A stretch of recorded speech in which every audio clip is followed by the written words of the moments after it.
ഞാൻ fake products എന്ന് പറഞ്ഞൊരു വീഡിയോ ഇട്ടായിരുന്നു ട്രെൻഡിയോളുടെ. അതിൽ കുറേ നെഗറ്റീവും പോസിറ്റീവും കമൻറ്റ്സ് വന്നിട്ടുണ്ട് എനിക്ക്. നിങ്ങൾ കോസ്മെറ്റിക്സ് എന്തിനാ ഇതിൽ നിന്ന് വാങ്ങിയത്? ഓൺലൈൻ ഏതൊരു പ്ലാറ്റ്ഫോമിൽ നിന്നും കോസ്മെറ്റിക്സ് സേഫ് അല്ല വാങ്ങുന്നത്. ബാക്കി എല്ലാം പ്രൊഡക്റ്റ് ഇതിൽ നല്ലതാ, അടിപൊളിയാ, റേറ്റ് കുറവാന്ന്. ഞാൻ ഈ പ്രൊഡക്റ്റ് വാങ്ങിയത് ഒരു ഇൻഫ്ലുവൻസറിന്റെ പേജിൽ ലിങ്ക് കയറിയിട്ട് തന്നെ.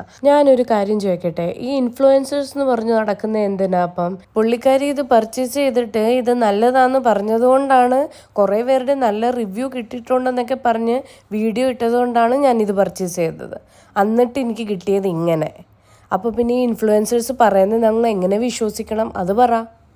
ഇവർ ഇടുന്ന പ്രൊഡക്ട്സ് കണ്ടിട്ടല്ലേ നമ്മൾ ഈ വാങ്ങുന്നത്. നമുക്ക് ഡെർമറ്റോളജിസ്റ്റിൻ്റെ അടുത്ത് പോയി ചോദിച്ച് വാങ്ങാനുള്ള കാശൊന്നും ഇല്ലാത്തതുകൊണ്ടല്ലേ ഈ ഇൻഫ്ലുവൻസേഴ്സ് അവരുടെ റിവ്യൂ കണ്ട് അവർ റിയൽ ആയിട്ട് ഇത് യൂസ് ചെയ്തു, എക്സ്പീരിയൻസ് ചെയ്തു, നല്ലതാ, നിങ്ങൾ വാങ്ങണമെന്ന് പറഞ്ഞുകൊണ്ടല്ലേ ഇവർ ഓരോന്ന് ഇടുന്നത്, അവരുടെ ലിങ്ക് ഇടുന്നത്. ലിങ്ക് തൊട്ട ഉടനെ അവർക്ക് കാശും കിട്ടും. ഇതെൻ്റെ കയ്യിൽ ഒറിജിനൽ ഉള്ളതുകൊണ്ടല്ലേ എനിക്കിത് ഫേക്കാ വന്നേക്കുന്നതെന്ന് എനിക്കറിയാൻ പറ്റിയത്.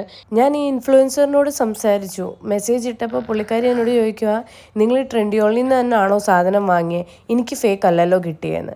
ഫോട്ടോസും വീഡിയോസും കണ്ടപ്പോഴത്തേക്ക് ഇൻഫ്ലുവൻസറിന് മനസ്സിലായി ഇത് ഫേക്ക് ആ സംഭവം കിട്ടിയേക്കുന്നത്. അതുകൊണ്ട് ലിങ്ക് അങ്ങ് മാറ്റി പേജിൽ നിന്ന്. നിങ്ങൾ ഇതൊക്കെ വെച്ച് കാശുണ്ടാക്കിക്കോ, പക്ഷെ ബാക്കി മനുഷ്യരെ മിസ്ഗൈഡ് ചെയ്തിട്ടല്ല.